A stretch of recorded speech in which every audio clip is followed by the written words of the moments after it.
थर्राने का कहाँ बात है, डरने का कहाँ बात है। हाँ। जो कानून को हाथ में लेगा उसको डराने के लिए आए थे। ठीक है, नीतीश कुमार की शासन अकर्मण्य है, फैल कर गया है, लेकिन आज भी ईमानदार अफसर बचे हुए हैं और हम लोगों ने चिन्हित किया है कि कौन कौन वो लोग हैं।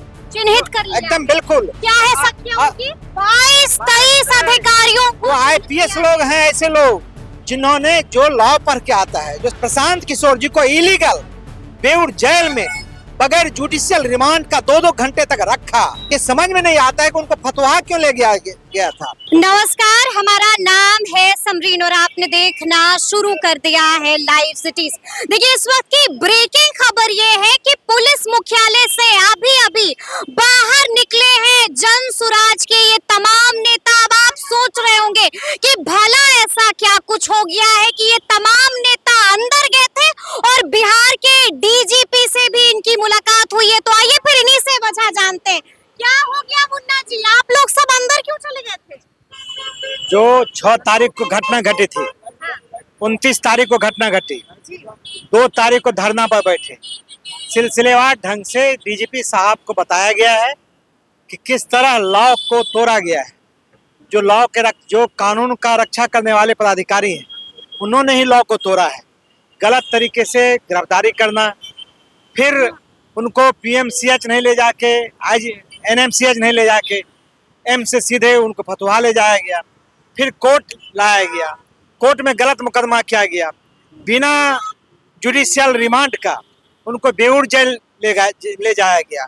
और उसमें जितने दोषी पदाधिकारी थे, हम लोगों ने डीजीपी साहब को बताया है, वो चिन्हित हैं, वो लोग कानून को वायलेशन किए हैं, इसलिए उनके खिलाफ कार्रवाई कीजिए।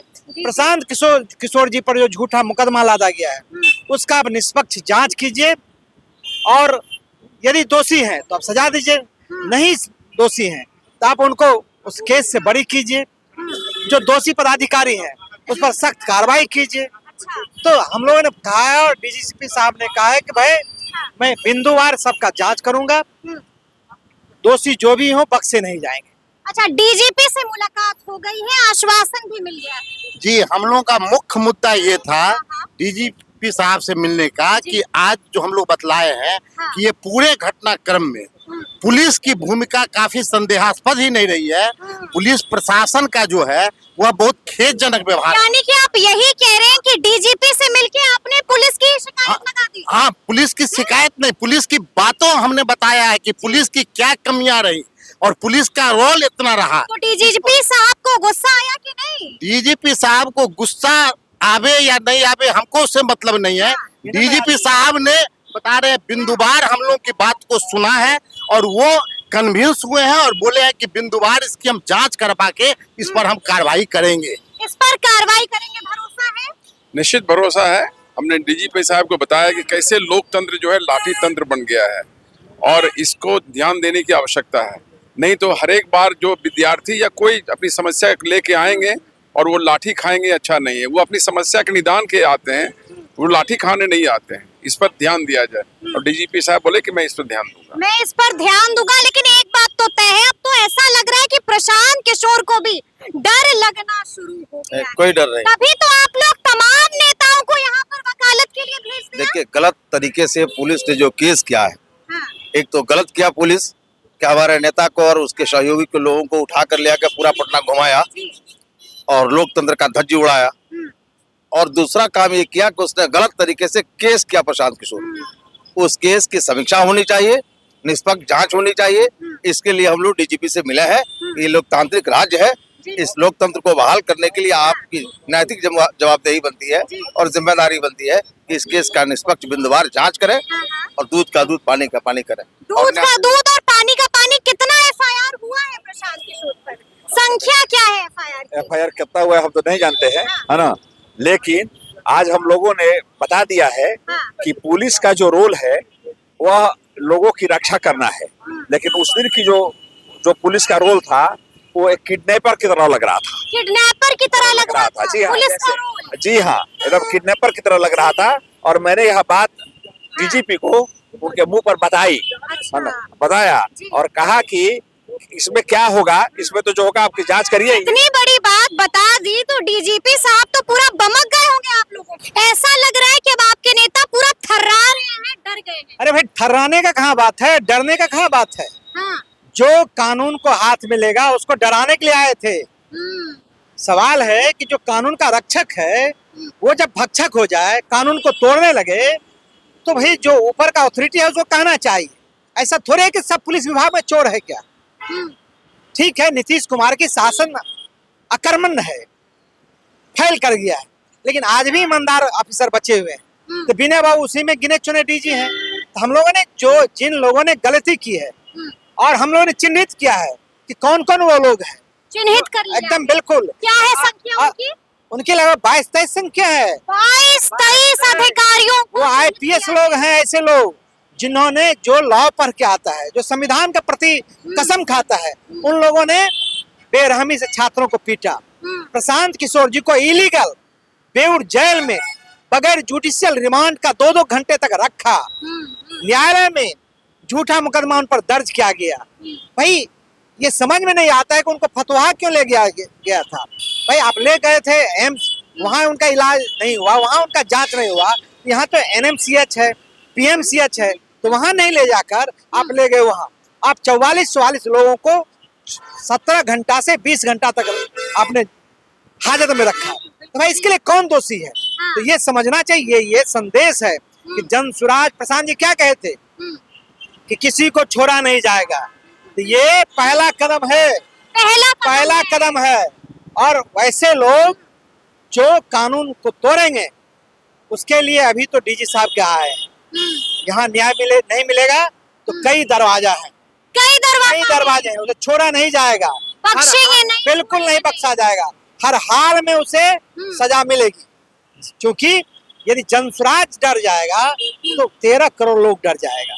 हम जब कहते हैं कि भाई जो भी पीड़ित है, जो भी जिन लोगों के साथ जुल्म किया गया है, ज्यादती किया गया है, जिन पर बेवजह प्रशासन कार्रवाई कर रहा है, यदि जो भी पीड़ित है वो सत्याग्रह आश्रम आवे। यदि आप मेरे साथ भी करोगे तो आपके लिए कानून है। यदि हम कानून को तोड़ेंगे तो हमारे लिए जेल है। तो जो अधिकारी कानून को हाथ में लेगा उसको भी बेउर जेल और विभिन्न जगह जाना पड़ेगा। तो देखिए इस वक्त अरविंद ठाकुर जी भी हैं, आप एक्स डीआईजी रह चुके हैं और अभी मुलाकात जनसुराज के नेताओं की डीजीपी महोदय से भी हुई। क्या कुछ हुआ?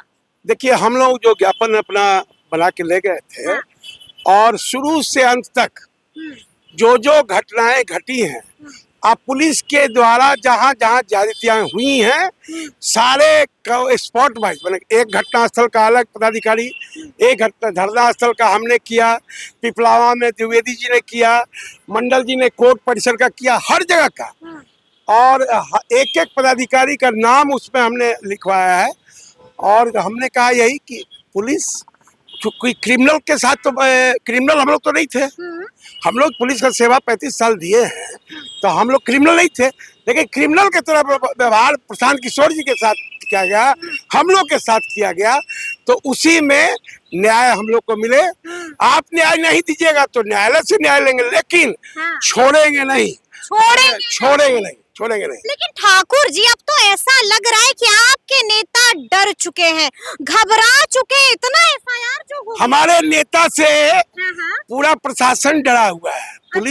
पुलिस प्रशासन डरा हुआ है, जिला प्रशासन डरा हुआ है। अच्छा। आप बताइए, सत्याग्रह स्थल पर जाके देखिए, क्या वहाँ एक भी सिपाही का डिप्यूटेशन है? नहीं है, क्योंकि सारे वॉलंटियर हमारे जो है वो एक एक सिपाही का काम कर रहा है। हमारा अपना जितना एफआईआर हुआ है आपके नेता पर? हमारे नेता पर अभी 3-4 एफआईआर हो चुका है। 3-4 एफआईआर बेवजह जिसका कोई देखिए, कहीं कोई ट्रैफिक जाम नहीं, कहीं कोई टायर जलाना नहीं, कहीं कोई रोड जाम नहीं। वो तो ऐसी जगह पर हमारे नेता स्थान चुनते हैं जहाँ पब्लिक को कोई दिक्कत नहीं हो। बिल्कुल। आपने भी देखा होगा हर जगह कहीं कोई हम लोग दहशत नहीं करते हैं। हाँ। लेकिन एक बात ये भी हमें बताइए कि क्या डीके बोस गाइडलाइन का भी जिक्र हुआ कि पुलिस ने इसका पालन नहीं किया? देखिए, वो तो सब लिखित में दिया हुआ है कि डीके बोस का कोई किसी में सिपाही से लेके एसपी तक किसी ने भी उसका गाइडलाइन पालन नहीं किया। सब सिपाही से लेकर एसपी हाँ, अंदर में कितना स्टार है, 3 स्टार है कि 2 स्टार है कि अशोक स्तंभ है, किसी ने ना एसपी ने किया, न डीएसपी ने किया, न थानेदार इंस्पेक्टर ने किया, न दरोगा ने किया, हर कांस्टेबल ने किया। कांस्टेबल से लेके एसपी तक सारे लोग अपना जैकेट पहन के, कोई नेम प्लेट नहीं, तो ये तो पूरा तो वायलेशन। अब क्या करेंगे डीजीपी महोदय? अब इस पर जांच अपना करें, जांच बैठाएंगे, बोले हैं जो हम अपने स्तर से। देखिए हम लोग को डीजीपी सर पर विश्वास है, क्योंकि ये बहुत मेथोडिकल काम करते हैं।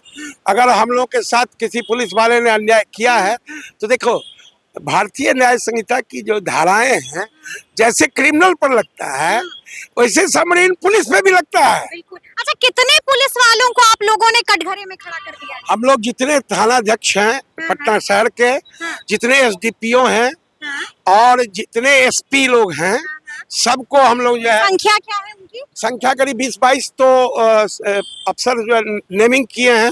हम जो है 20-22 अलग अलग हम पुलिस अधिकारियों को आप लोगों ने कटघरे हमारे मास्टर कंप्यूटर में सबका नाम, सबका चेहरा फिट किया हुआ है। छोड़िएगा, अंधेरे में भी वो खड़े रहेंगे तो मैं उनको पहचान जाऊंगा। मैं उनको पहचान जाऊंगा। तो सुना आपने कि बाहर आकर के तमाम जन स्वराज के नेताओं ने क्या कुछ बताया है, डीजीपी से मिल लिया है।